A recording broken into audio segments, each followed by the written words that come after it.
Hotep, everybody. This is Michael Imhotep, founder of the African History Network and host of the African History Network show. It is Sunday, June 23rd, 2024, and we are live. I wanted to come on and talk about my new online history course that is starting up today. I'm getting ready to jump off of here and start teaching this class. It's called Black Resistance Movements from the Haitian Revolution, U.S. Civil War, Civil Rights Movement, and Black Power Movement, 1800 to 1968. So this is an exciting 10-week online course that I'm teaching. I wanted to come on and give you all a brief overview of the class. Okay, so this class focuses in on history from 1800 to 1968 till about 1971, with the start of the war on drugs, declared June 17th, 1971 by Richard Nixon. Okay. And this class focuses on what leads up to the Civil War taking place. What are some of the laws and policies put in place that lead us to where we are right now? We deal with the Jim Crow era, the Reconstruction era, in the aftermath of the insurrection that we saw on January 6, 2021 at the U.S. Capitol. Many leading historians drew parallels between the violence that we saw January 6, 2021 and the Reconstruction era, which is from 1865 to 1877. Okay, the Reconstruction era, right after slavery ended. The period of political revolution directly following the American Civil War, this was the Reconstruction era, and is going to be partly because of political violence that brings about an end to the Reconstruction era. And we also know that we have the Compromise of 1877 as well, where Rutherford B. Hayes is declared president, the Republican, and he agrees to the Democrats' demands to remove the Union troops out of the South. Okay. Now, this 10-week online history course will analyze U.S. history primarily from the African-American perspective, beginning in the period 1800 to 1865. But one of the things that we're going to highlight in this class is Black resistance and how we fought back to white supremacy and racism. Okay. This course looks at different ways African Americans fought back against racism between 1800 to 1968. Your understanding of politics is directly related to your understanding of history. Your understanding of politics is directly related to your understanding of history. We'll analyze U.S. history primarily from the African American perspective, beginning with the Haitian Revolution, which is 1791 to 1804, and the Louisiana Purchase of 1803, because the Louisiana Purchase of 1803 and the Haitian Revolution, those two events are related. And we know that the Louisiana Purchase is going to double the size of the U.S. at the time. And the U.S. is going to get 828,000 square miles of land from France. And one of the reasons why France sold this land is because France and Napoleon and were getting their behinds kicked by the Haitians in their colony of Saint Dominique that those Africans are going to call Haiti. Okay, and then we call it Haiti. And Haiti is the Arawak word for that island nation of Haiti. Okay, this is where that comes from, Haiti. And we talked about this in my class, the class that I taught yesterday, Ancient Kemet, the Moors, and the Ma'afa, Understanding the Transatlantic Slave Trade, what they didn't teach you in school. That Haiti is an indigenous Arawak word, which means mountainous land,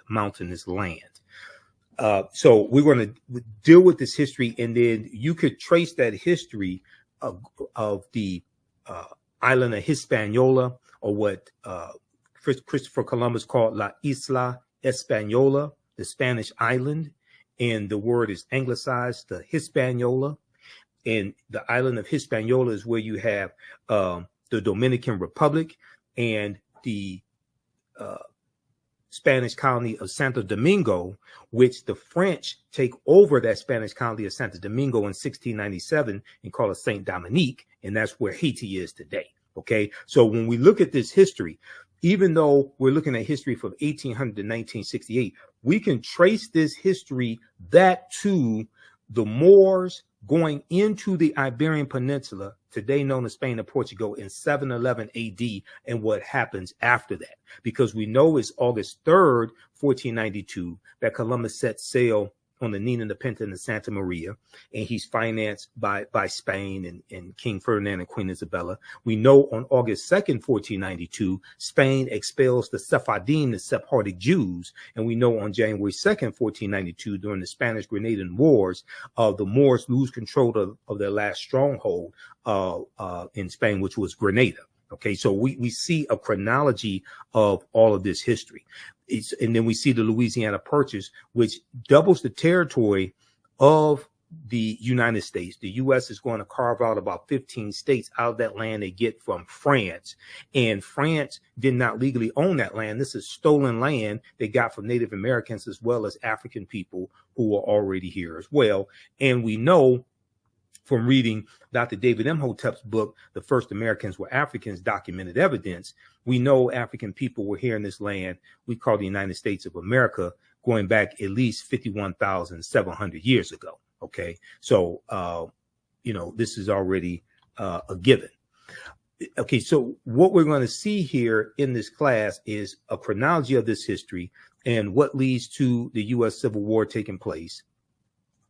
We'll look at things like the Missouri Compromise of 1820, okay, the Kansas-Nebraska Act of 1854, and after we look at the Mexican-American War, 1846 to 1848, and after the Civil War ends with the, General Robert E. Lee surrenders to General Ulysses S. Grant at Appomattox Courthouse in Virginia, April 9th, 1865.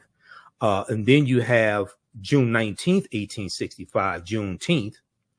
But as we will look at in this class, we know that the Emancipation Proclamation did not free the slaves. Okay, the Emancipation Proclamation did not free the slaves. We know that the border states of Maryland, Missouri, Kentucky, and Delaware, they were all exempt from General Order Number 3. Okay, delivered by Major General Gordon Granger. And, we just commemorated Juneteenth, and we should celebrate Juneteenth. But as you saw in the videos from my presentations for Juneteenth 2024, I said that we have to protect the history of Juneteenth and correct the history of Juneteenth. And June 19th, 1865, when those enslaved Africans in Galveston, Texas, got the word that they were freed, that was not the last day of slavery, because Kentucky and Delaware did not abolish slavery until December 18th, 1865. And that is when the 13th Amendment was adopted. We know that when Georgia ratifies the 13th Amendment, December 6, 1865, Georgia becomes the 27th state to ratify the 13th Amendment, and it becomes law, and it's adopted December 18th. So Kentucky and Delaware did not abolish slavery until 6 months after Juneteenth. So how could Juneteenth be the last day of slavery? Okay, so a lot of these reports that you hear in the media are basically false about Juneteenth. Okay, so we go through and we look at some of these original documents. We look at the U.S. Constitution, Emancipation Proclamation, things of this nature. And the Reconstruction era is a very, very important period of history that's not talked about a lot in schools. Okay, and Americans, number one, are very ignorant of history, but Americans know very little about the Reconstruction era as well. You can register for this class because I'm getting ready to jump off here and jump into the class right now at our online school and start teaching the intro to the class. Visit our website, AfricanHistoryNetwork.com, AfricanHistoryNetwork.com. Scroll down past the first online course that I teach, Ancient Kemet, the Moors, and the Ma'afa, Understand the Transatlantic Slave Trade. You can still register for that class. But this new one right here, Black Resistance Movements, this really ties into the political climate what we see going on in America right now, the backlash against diversity, equity, and inclusion, the resistance against any type of reparative justice or reparations, the attack on voting rights as well, the January 6, 2021 insurrection, which was political violence. All of this is what we see. The seeds of all this during this period of time from 1800 to 1970. Okay, so this 10-week online course, Black Resistance Movements from the Haitian Revolution, U.S. Civil War, Civil Rights Movement, and Black Power Movement. You can register right here for it. Click right here, register for full course. It's on sale, $80. You can register for both classes. We have a bundle pack for $120. It's about a $300 value. There's going to be some bonus content. You're going to get my Juneteenth lecture free when you register for this new class as well, Black Resistance Movements. Okay, so visit our website, AfricanHistoryNetwork.com. and register for it, and we'll see you in class. I want to go back to this PowerPoint presentation. These are some of the actual slides from the class. There are 80 to 100 articles that we look at in this course, and there are numerous slides that I put together for this class as well. There's 2 binders full of articles that I teach, because it's really close to about 100 articles that we look at here. So we go through, we look at the 13th Amendment. Now, contrary to popular belief, people think the 13th Amendment has an exception clause because it says, except as punishment for a crime whereof the party shall have been duly convicted, shall exist within the United States or any place subject to their jurisdiction. So people are under this misconception, oh, well, this is why you have mass incarceration, because of the 13th Amendment. No, that's false, okay? What is the 13th Amendment? What law is the 13th Amendment based upon? The 13th Amendment is based upon what's known as the Northwest Ordinance of 1787. The Northwest Ordinance of 1787 dealt with the Northwest Territory. It dealt with Michigan, Ohio, Indiana, Illinois, Wisconsin, and Minnesota. The Northwest Territory is one of the main reasons why the Northwest Ordinance, I should say, the Northwest Ordinance of 1787 is one of the main reasons why places like Michigan, where I live, had very low levels of slavery, because the Northwest Ordinance basically abolishes slavery in the Northwest Territory. And when I did my presentation for the Detroit Reparations Task Force on March 2nd, 2024, some of you all have seen the video of that lecture because I've been rebroadcasting it on my social media platforms. I talk about the Northwest Ordinance there, officially titled An Ordinance for the Government of the Territory of the United States, Northwest of the River Ohio. The Northwest Ordinance was adopted on July 13, 1787 by the Confederation Congress. Okay, this is the same Congress. This is who drafts the U.S. Constitution. Okay, in 1787 at the Philadelphia Convention, the Confederation Congress, the one-house legislature operating under the Articles of the Confederation. So the Northwest Ordinance chartered a government for the Northwest Territory, provided a method for admitting new states to the Union from the territory, and listed a Bill of Rights guaranteed in the territory. And one of the things that it did was basically forbade slavery. A Bill of Rights protecting religious freedom, the right to a writ of habeas corpus, that means having your day in court before, being convicted, the benefit of a trial by jury, and other individual rights. In addition, the accordance encouraged education and forbade slavery. So this is why, like in 1832, Michigan had in 1830, the U.S. Census showed Michigan only had 32 slaves. In 1773, we know Detroit had 73 slaves. Okay, but after that, in 1787, you're going to see a drastic decline in the number of slaves that the Michigan Territory has, and then Michigan becomes a state in the Union in 1837, and it gets admitted to the Union as a free state. So this is why I said that the people that, even though slavery did exist in Michigan, there was very low levels of it. And also many of the numbers that you see talking about the number of slaves in Michigan, that also included Native American slaves.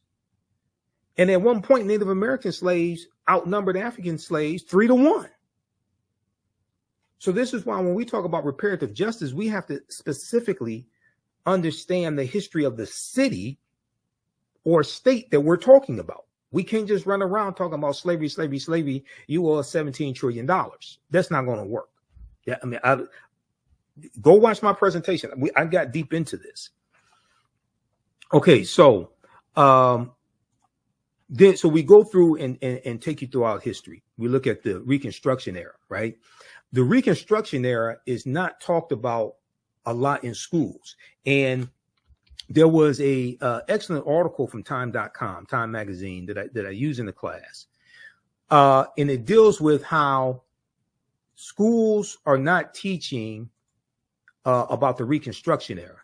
And the Reconstruction era is extremely important to understand because it helps us better to contextualize what is taking place right now. What is taking place right now?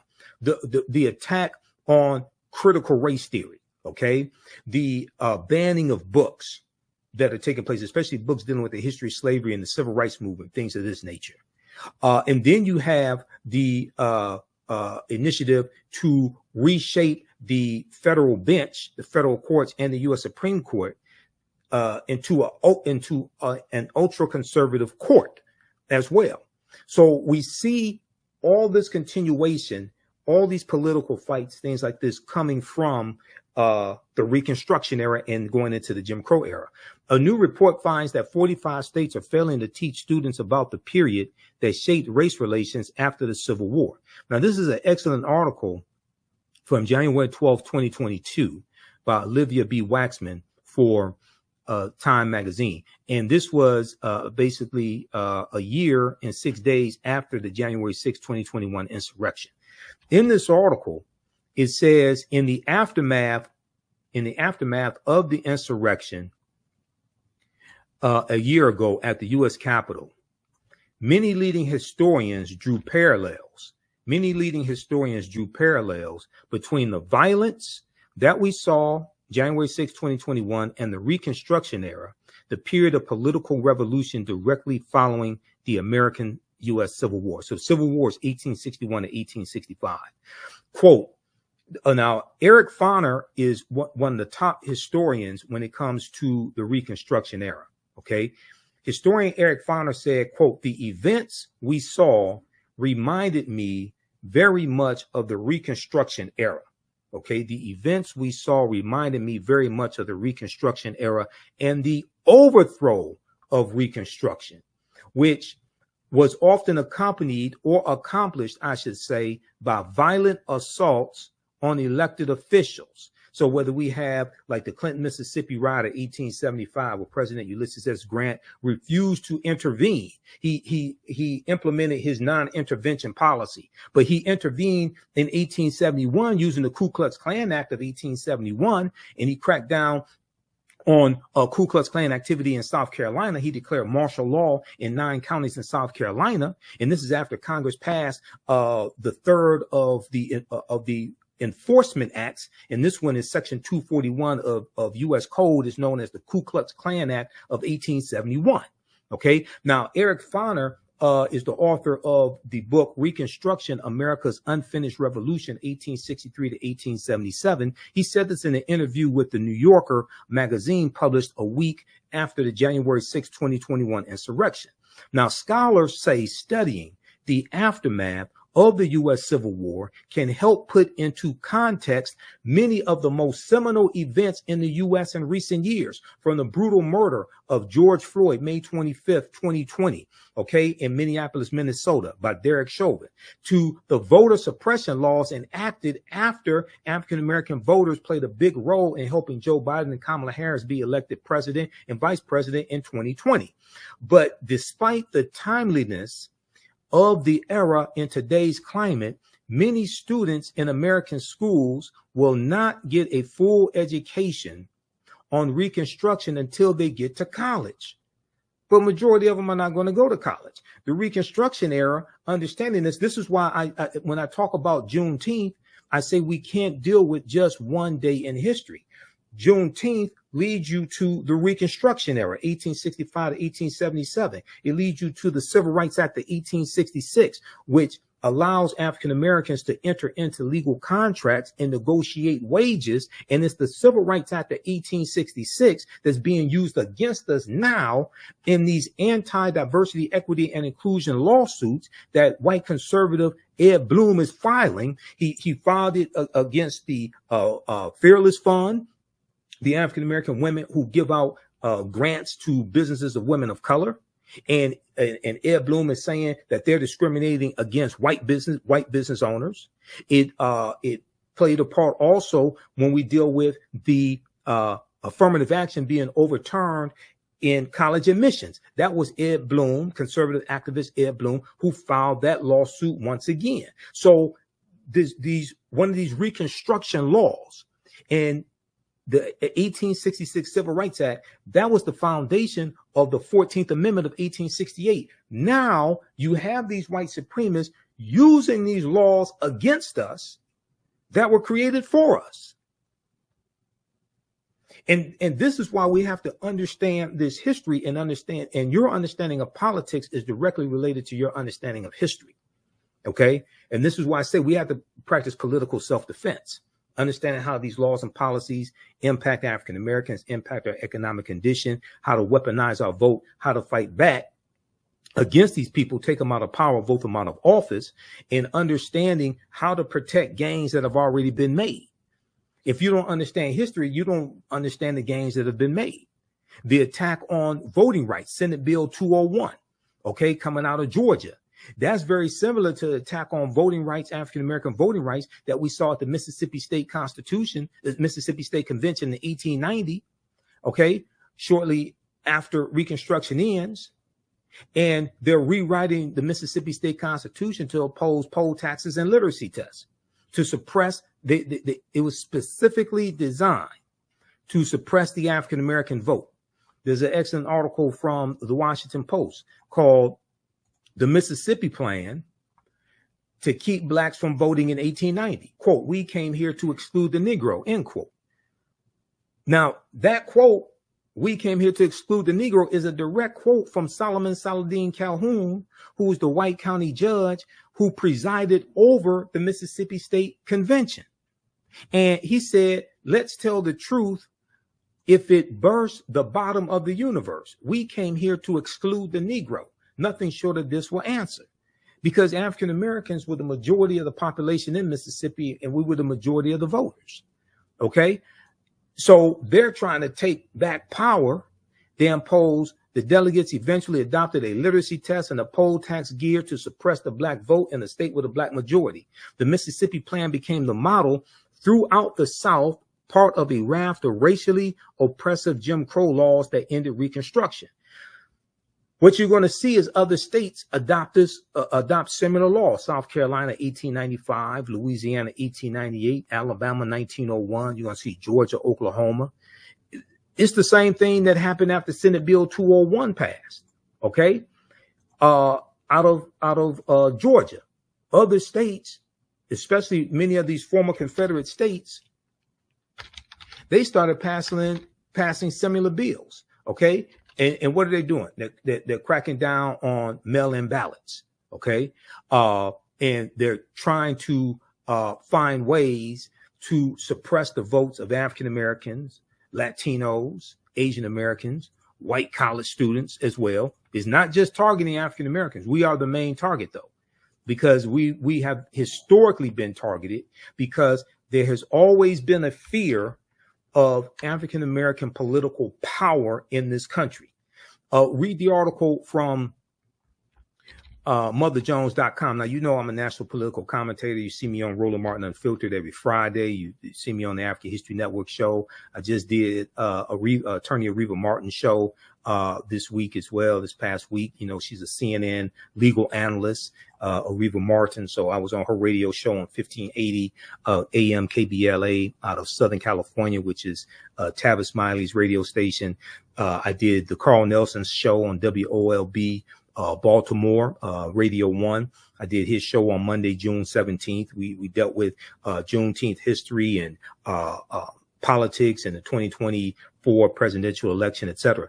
Look at this article right here, May 13th, 2021. Leaked video, Dark Money Group brags about writing GOP voter suppression bill across the country. Quote, we did it quickly and we did it quietly, end quote, said the executive director of Heritage Action. Now, this is an excellent article that I use in my classes. This is written by Ari Berman and Nick Sergey. Ari Berman used to write for thenation.com, and during the 2016 presidential election, Ari Berman wrote a series of articles dealing with the voter suppression that was taking place during the 2016 presidential campaign. And he has one article that deals with how there are 868 fewer polling places to vote at in the 2016 campaign. That's a direct result of Shelby County versus Holder, U.S. Supreme Court case of 2013, which gutted Section 5 of the 1965 Voting Rights Act. Well, the reason why you needed the 1965 Voting Rights Act is because of what happened in Mississippi in 1890 at the Mississippi State Convention, and what happened in Florida in 1889 when Florida was the first state to have poll taxes, and what happened in South Carolina and Georgia and Alabama when they rewrote their state constitutions. This is why you needed the 1965 Voting Rights Act. And you've had white supremacists who've been trying to weaken the 1965 Voting Rights Act or revoke it altogether, basically since it was implemented.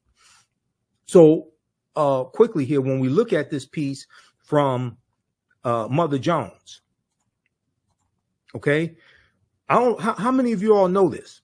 Senate Bill 201 was crafted by Heritage Action for America. Here's what happened. In a private meeting last month with big money donors, the head of a top conservative group boasted, I want everybody to see this. We're going to zoom in on this.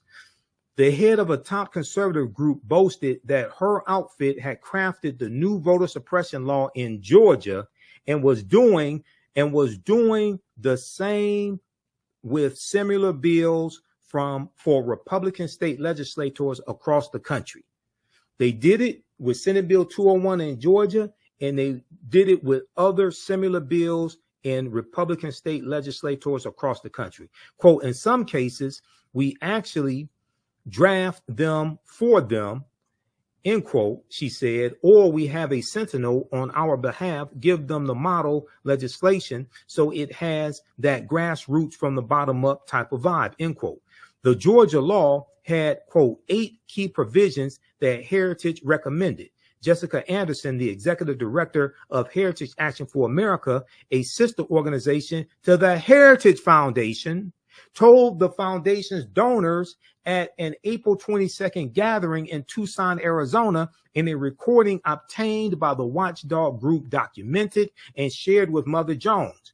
Those included policies severely restricting mail ballot drop boxes, preventing election officials from sending absentee ballot request forms to voters, making it easier for partisan workers to monitor the polls, preventing the collection of mail ballots, and restricting the ability of counties to accept donations from nonprofit groups seeking to aid in election administration. Okay, now this law was signed into law by Georgia Governor Brian Kemp, and when he signed it, he was in a room with all white men. And he's sitting down at the desk, and above him is a painting of a slave plantation. Go research this when they did this. Okay. But check this out. It gets deeper. Do you know who the Heritage Foundation is? The Heritage Foundation is an ultra right-wing conservative think tank. And they're the ones who engineered Project 2025. The Heritage Foundation. Have you heard about Project 2025? All of this stuff, all the history and politics is connected. This is what we deal with in this class. This is why I had to create this class, because the first course that I teach, Ancient Kemet, the Moors, and the Ma'afa, Understanding the Transatlantic Slave Trade. So we deal with history going back thousands of years and deal with what leads up to the transatlantic slave trade. And we deal with the transatlantic slave trade, like globally, and then deal with it here in the U.S. And, you know, we leave off like in the early 1800s. But I realized that crucial period of time from 1800 to 1970 or so, we really have to focus in to understand what happened during that period of time, because that puts us on a direct trajectory to where we are today, especially the collapse of Reconstruction and then going into the Jim Crow era.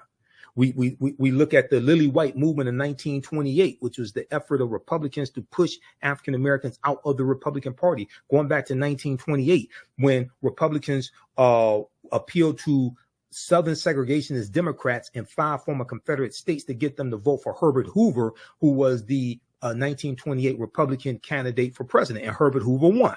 We know Herbert Hoover mishandled the Great Depression and loses to Franklin Roosevelt in the 1932 presidential election.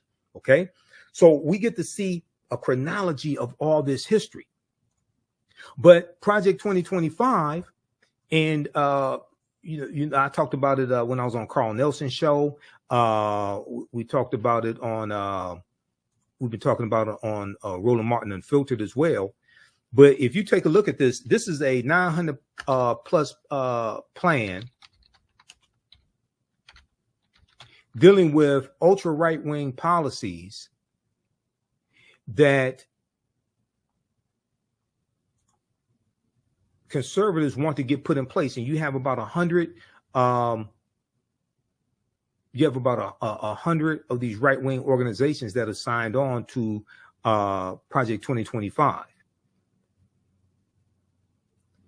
I'm pulling up here an article. Okay, now there's numerous articles on this. Here's one from USA Today. If you haven't heard about Project 2025, you got to go research this. What is Project 2025? The Presidential Transition Project Explained. Now, this is from June 10th, 2024 from USA Today. This deals with giving more power to the president. This deals with getting rid of the Department of Education. This deals with the nationwide ban on abortion. This deals with weaponizing the Department of Justice as well.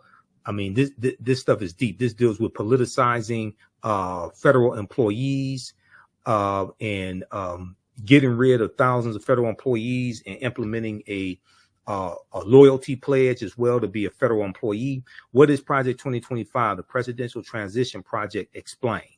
This is from the USA Today. The detailed plan to dismantle and reconstruct the government laid out by conservative groups known as the 2025 Presidential Transition Project has critics up in arms over its apocalyptic and authoritarian nature.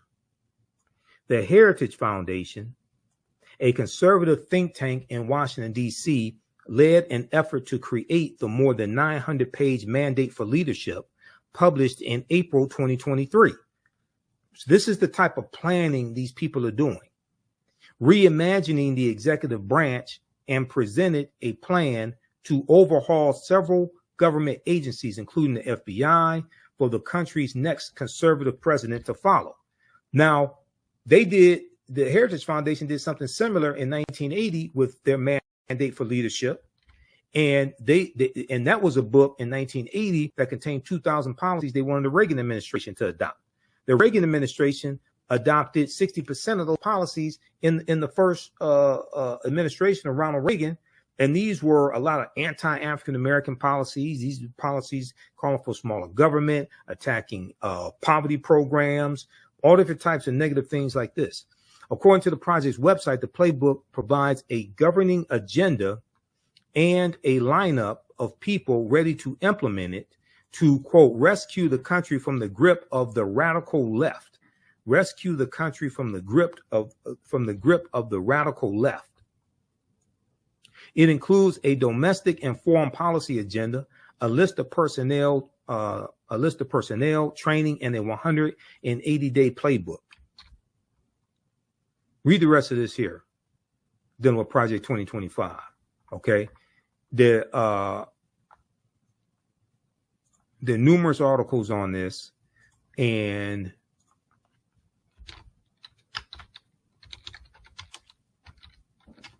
let me pull up something here.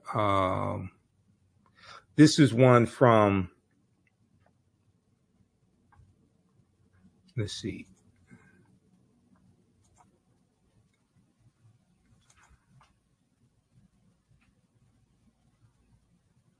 This is one from oh,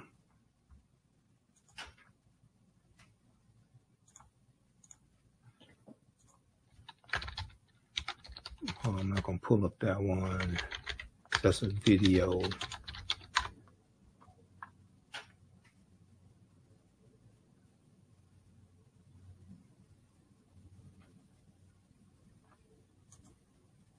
This is one from Newsweek.com.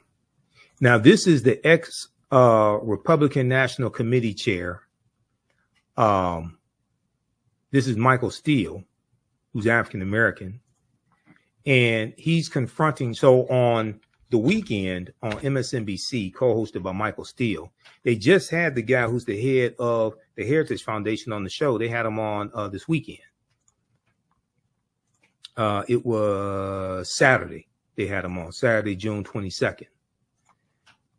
Ex-RNC chair confronts Republican on Project 2025 plan to gut government, 2024. Michael Steele, former chairman of the Republican National Committee, confronted Kevin Roberts, president of the Heritage Foundation, on Saturday over Project 2025, a plan that includes firing up to 50,000 federal government workers. A plan that includes firing up to 50,000 federal government workers. Now, African Americans make up 18.4% of the 370,000 federal employees. So when you talk about firing 50,000 federal government workers, you're talking about firing a lot of African Americans. In August 2023, conservative think tank, the Heritage Foundation, in collaboration with other right-leaning groups, published its Project 2025. According to its official website, the project aims to pave the way for an effective conservative administration by using a policy agenda, personnel, training, and a 180-day playbook should the GOP win the 2024 election, should Donald Trump win. This is what they're saying. Proposals include reintroducing legislation making it easier to fire federal employees, prosecution for distributing abortion pills by mail, and abolishing recently established diversity, equity, and inclusion DEI initiatives at the Department of Defense. However, one of the most significant proposals is a plan to reintroduce Schedule F, a Trump-era executive order rescinded by President Joe Biden. Okay, research Schedule F. The Schedule F employees, rescinded by President Joe Biden, that would see tens of thousands of federal workers reclassified, making them easier to fire. Once again, African Americans are 18.4% of federal employees. While the Trump campaign has previously said outside groups do not speak for the former president, Project 2025's 1,000-page proposal was drafted with input from a long list of former Trump administration officials who are poised to fill top ranks of a potential new administration, according to the Associated Press. Newsweek has reached out to Trump's campaign via email for comment. Now, during Saturday's MSNBC's The Weekend, former RNC chair Michael Steele, who is African American and the co-host of the program, he discussed the specific proposal of replacing federal workers, asking Kevin Roberts, a Republican and the head of the Heritage Foundation, about who will be replacing them, Quote, talk to us about what that looks like if Heritage is calling for removing 50,000 federal employees. Who are you replacing them with, and where do they come from? I suspect a lot of those people you are talking about have been in the federal service for a long time and served not just Republican administrations, but also Democratic administrations, Michael Steele said. Kevin Roberts mentioned political contributions as he claimed federal workers contribute to the Democratic Party. See, what they want to do is they want to go through and weed out federal employees, and they only want federal employees who will be loyal to Donald Trump. And that's not how federal employees work. Federal employees are not loyal to a president. They are employees that serve the country. They stay there for 20, 30, 40 years. They serve many presidents. They're not there to serve a president. What I mean is they serve under many presidents. They're not there to serve a president. They're there to serve the country, but they work under many presidential administrations. They're not there to be loyal to one person. That's not how this works. Quote, they have, and 95% of them who give political contributions give them to the Democratic Party. Kevin Roberts said, the head of the Heritage Foundation, they can donate to whoever they want to. You can be a federal employee and make political donations. You have a right to do that. However, Michael Steele interjected and asked, quote, so you're going to fire someone because they wrote a check to a Democratic candidate? Kevin Roberts continued by doubling down on the efforts to replace civil servants, calling them unelected bureaucrats. Quote, now we're going to fire someone. He said, no, quote, no, we're going to fire someone, and the number needs to be more than 50,000 people, considering there are more than 2 million federal employees because of over the last century, the radical left has seen the administration state as the fourth branch of government. They're unelected bureaucrats, but ultimately we have to devolve power from the imperial city of Washington back to the people. You listen to this guy. This guy sounds crazy as hell. Go to MSNBC.com. Go to The Weekend. Watch the interview that they did. That the TV, not the pop artist, The Weekend, not him. The political show on MSNBC, The Weekend. Okay, with Michael Steele and Simone and Menendez. Okay, go watch that. They interviewed Kevin Roberts Saturday, June 22nd, 2024. This dude sounds like a Trump bobblehead, full of conspiracy theories. And he's the head of the Heritage Foundation. This is the organization that created Project 2025. Not only that, the 226 federal judges that Donald Trump got confirmed, and the 3 Supreme Court judges, those judges came from lists submitted to him from the Heritage Foundation and the Federalist Society. Go research that.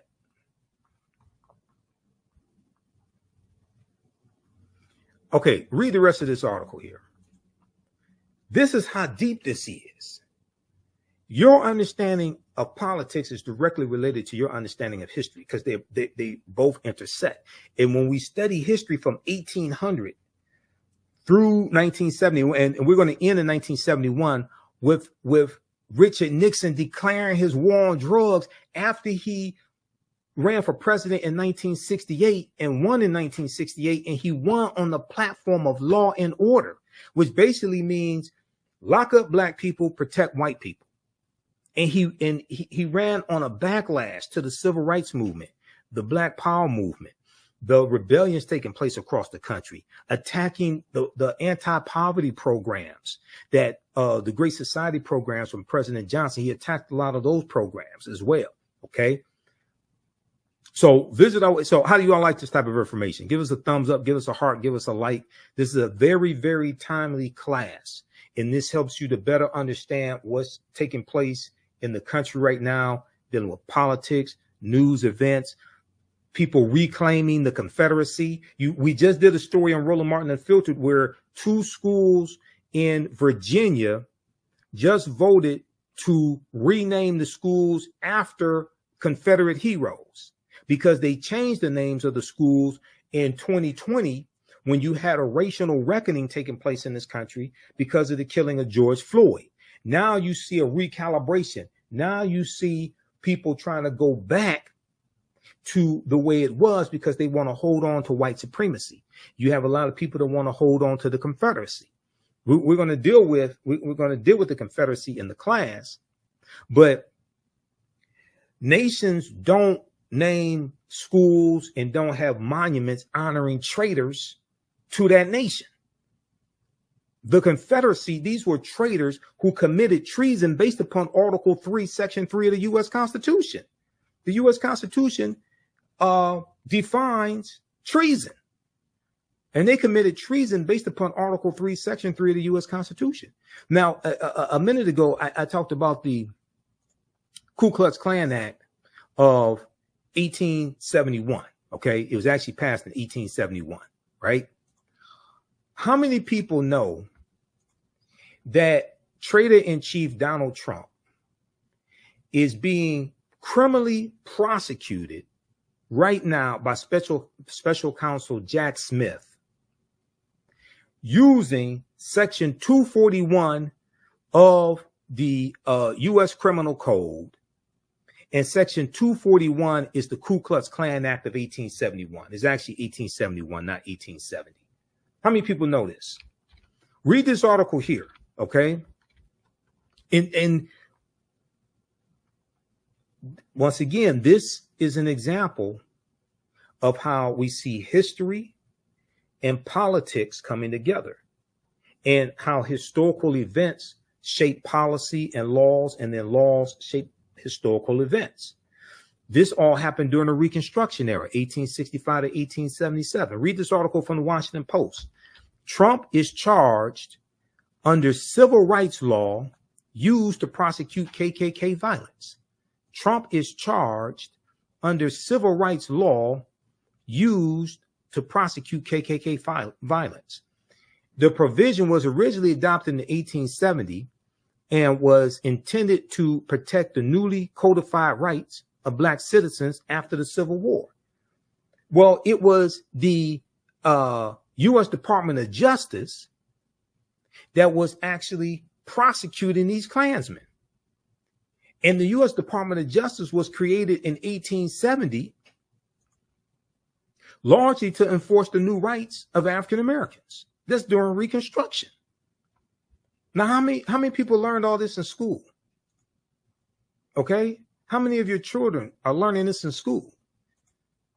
So then when you see this is why if you see me on Roland Martin Unfiltered and on the African History Network show, I tell you, the work that Kristen Clark is doing in the Civil Rights Division of the Department of Justice, the work that Merrick Garland is doing, because the prosecution, the investigation, number one, and the prosecution of the January 6, 2021 domestic terrorists, that is the largest investigation the U.S. Department of Justice has ever done since they were created in 1870.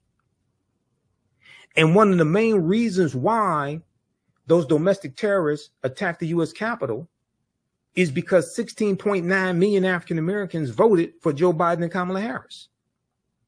And then the day before that attack, January 5th, 2021, you had the special election in Georgia, once again, Georgia, and Senator Raphael Warnock won his election. Okay, the African-American senator, he won his election. And John Ossoff, the Jewish candidate, Democrat, he won his election, which gave Democrats a slim majority in the Senate. So there was a lot of racial animus that was driving this hatred that we saw explode in Reconstruction-like era violence and them assaulting over 140 police officers, Yet Donald Trump says he loves police officers and he backs the blue. But he sat there for 187 minutes in the White House watching it on television and did absolutely nothing. He backed the blue until the coup. That's what happened. He backed the blue until the coup. All right, so visit our website. How do you all like this type of information? Who still needs to register for this online history course? I'm about to get out of here and jump into the class and start teaching this class. Visit our website, AfricanHistoryNetwork.com, AfricanHistoryNetwork.com. Scroll down. We have my new Juneteenth lecture there. It's a 3-hour lecture. If you register for this class, you're going to get the Juneteenth lecture in digital download format. Okay. But you can order it in DVD or digital download format. You can register for the first class I teach, Ancient Kemet, the Moors, and the Ma'afa, understanding the transatlantic slave trade, what they didn't teach you in school. Now, we do the sessions live. All the sessions are archived and recorded. You can go back and watch these anytime. So even after the course is over with, you can still go back and watch the class. Okay. A year from now, 2 years from now, you'll still have full access and you can watch the class. This content is PG-13, so you can use this with your children. Okay, so it's not overly graphic. I don't do a lot of cursing or anything like that. And it's very visual. So there's articles that we reference, books that we reference. I show you usually the book references on the screen, so you don't have to buy any of the books if you don't want to. But register here. We're going to do a class introduction right now. I teach this at my online school, so you can register for this course. Click right here, register for full course at AfricanHistoryNetwork.com. We just posted the link here in the thread of the broadcast. You can also support the African History Network, $ the AHN show through Cash App and through PayPal, paypal.me/the AHN show. It helps us keep doing the research, stay on the air, keep broadcasting, pay some of the bills. This is our official Cash App account, $ the AHN show, SHOW. When you go to it, it'll say Michael. There's some like 5 or 6 fake African History Network Cash App accounts out there that I have identified, like these right here. Oh, and you can click on a Cash App link right here. Here's our QR code. Okay. And then here's our link for PayPal as well. This helps us keep doing the research, stay on the air, keep broadcasting, pay some of the bills, finance our Sunday night show, the African History Network show. I usually do that Sundays, 9 p.m. to 11 p.m. Eastern Standard Time on our social media platforms as well. All right, we have to get out of here. Hopefully you learned a lot today. You can email me through the website if you have any questions, AfricanHistoryNetwork.com. We'll see you in class. Remember, right now is corrects wrong behavior. What you do for yourself, what you do to yourself, and what you allow other people to do to you and get away with is based upon what you think about yourself. What you think about yourself is based upon what you have been taught about yourself. What you've been taught about yourself is based upon everything you've read, heard, and seen about yourself. So when you control the radius of a man or woman's thoughts, you can control the circumference of his or her actions, because the mind can't do or teach what it doesn't know. And your understanding of politics is directly related to your understanding of history. Okay, so we'll see you in class. Listen to the African History Network show. And Wakanda, right now is correct wrong behavior. It's not over till we win. Wakanda forever. We'll talk to you next time.